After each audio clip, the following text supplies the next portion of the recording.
une tendance à l'anxiété prémenstruelle, voire à la déprime cyclique.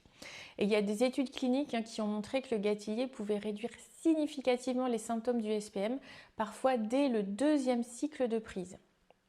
Au niveau de son utilisation, on le prend généralement sous forme d'extrait standardisé en cure de 3 à 6 cycles, à prendre le matin, puisqu'il influence les cycles via l'axe hormonal du cerveau. Par contre, ne pas associer cette plante avec une pilule ou un traitement hormonal sans avis médical.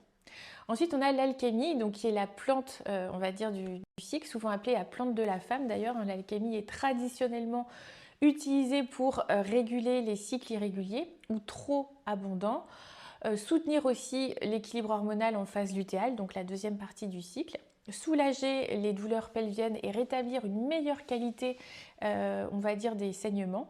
Donc elle n'agit pas directement sur la progestérone comme le gâtillier, mais elle va plutôt renforcer le terrain hormonal finalement. Donc elle peut être idéale en complément du gâtillier ou seule selon les cas. Ensuite, on a aussi la mélisse qui va permettre d'apaiser ici le système nerveux.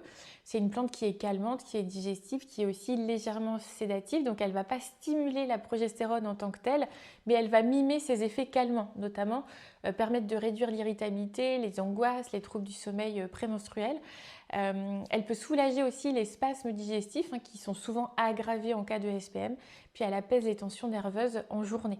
Donc elle peut se prendre en tisane, en extrait glycériné ou sec, seul ou en synergie aussi avec d'autres plantes.